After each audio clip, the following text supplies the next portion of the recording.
Okay, now we're back. I have sewn the fronts to the backs. I have sewn the shoulders. I have, I pleated the back just to show you a different look. You can pleat or gather.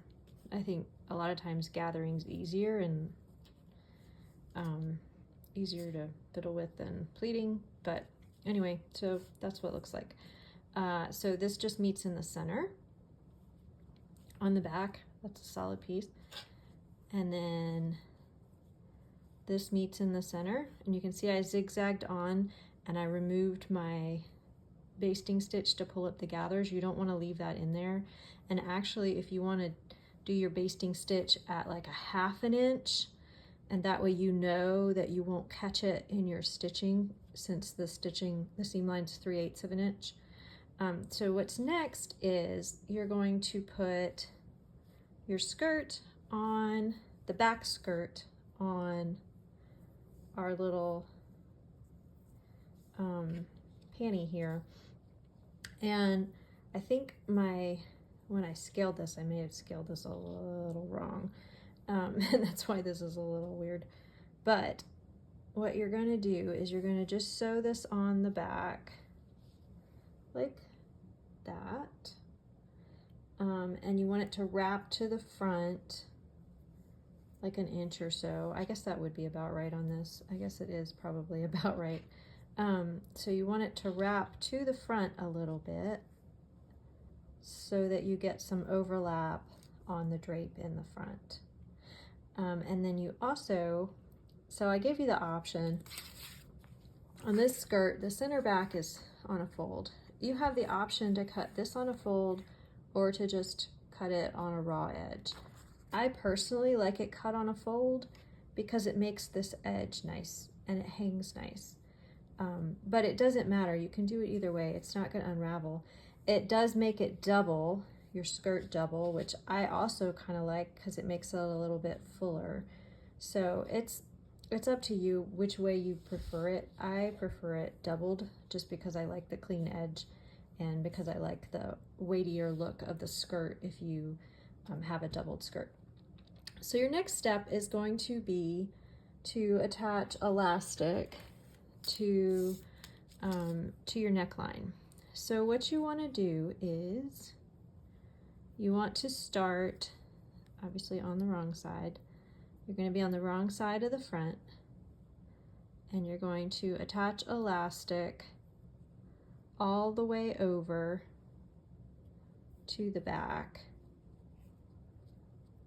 like that.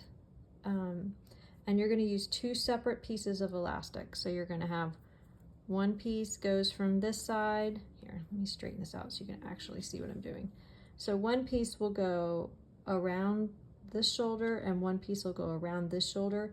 And if you stop just short of here and leave a little extra here, you can overlap these when you fold them over. If you can cut a little slit here and overlap them. I'll show you in the next video. Overlap them, and then you have a nice neat V back here, and it's nice and clean and tidy. But you don't need to go all the way down the front. I mean, obviously you can if you want to, but that's going to change probably the stretch in the front. So I would just go just to this elastic edge so that they're all kind of attached.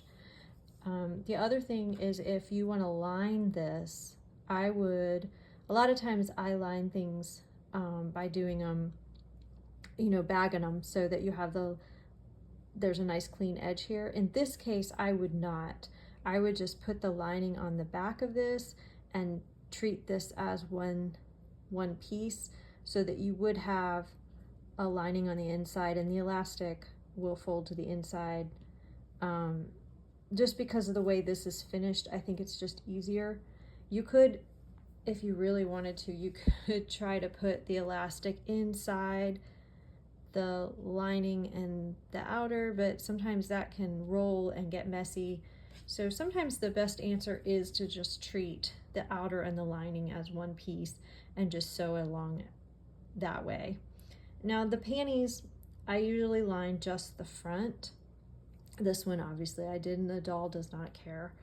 I would line just the front, and I enclosed these seams with the lining just to make it nice and tidy, and I enclosed this back seam with the lining too. But you can do whatever you want. You can line the front and the back. You can just line the crotch. A lot of times if I have a full skirt, I don't line anything but the crotch just because it ends up being a lot of layers and a lot of bulk in the elastic. So next up, I'll show you how we finish off this elastic that goes into the back. You will also bind the armholes with the same, this is 1/4 inch because these are much smaller. Yours would be 3/8 inch. By just stitching it on the inside, folding it, and then stitching it again. I didn't do anything spectacular for the armholes other than to just bind it or just finish them with elastic. So next up, I'll show you what's next.